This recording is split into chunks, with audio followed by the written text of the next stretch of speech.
প্রতিবারের মতো এবারও দেশের বিভিন্ন স্থানে হতদরিদ্র এবং দুস্থদের মাঝে শীতবস্ত্র বিতরণের উদ্যোগ নিয়েছে বেসরকারি স্যাটেলাইট চ্যানেল এনটিভি।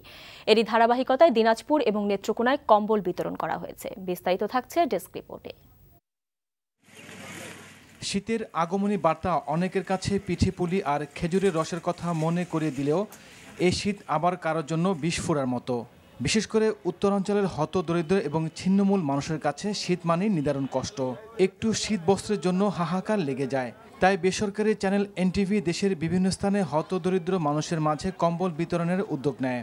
এরই ধারাবাহিকতায় দিনাজপুর এবং নেত্রকোনা দুস্থ এবং ছিন্নমূল মানুষের মাঝে কম্বল বিতরণ করা হয়েছে। শুক্রবার বিকেলে দিনাজপুর শহরের সুইহারে চেহেলগাছি বিদ্যানিকেতনে ৩০০ জনের মাঝে কম্বল বিতরণ করা হয়। অনুষ্ঠানে উপস্থিত ছিলেন পুলিশ সুপার রুহুল আমিন সহ গণ্যমান্য ব্যক্তিরা। খুব ঠান্ডা, কম্বল নিতে আসছি, দিব কম্বলটা পায়ে এনটিভি ধন্যবাদ। এনটিভির এই ধরনের উদ্যোগকে স্বাগত জানালেন জেলা পুলিশ সুপার।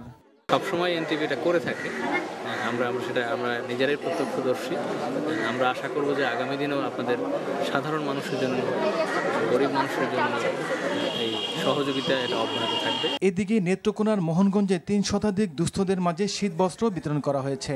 উপজেলা পরিষদের ভাইস চেয়ারম্যান সিরাজউদ্দিন তালুকদার, মহিলা ভাইস চেয়ারম্যান কামরুন্নাহার বুলবুল, জেলা মুক্তিযোদ্ধা কমান্ডের সাবেক কমান্ডার হায়দার জাহান সহ গণ্যমান্য ব্যক্তিরা এ সময় উপস্থিত ছিলেন।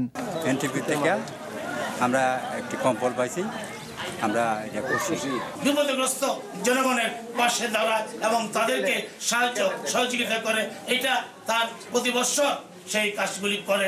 এনটিভি এত সুন্দর একটা উদ্যোগ নিয়েছে, এই উদ্যোগটা নাতে আমি খুব খুশি হয়েছি।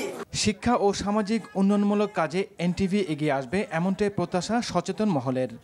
জীবন আহমেদ, এনটিভি নিউজ ডেস্ক।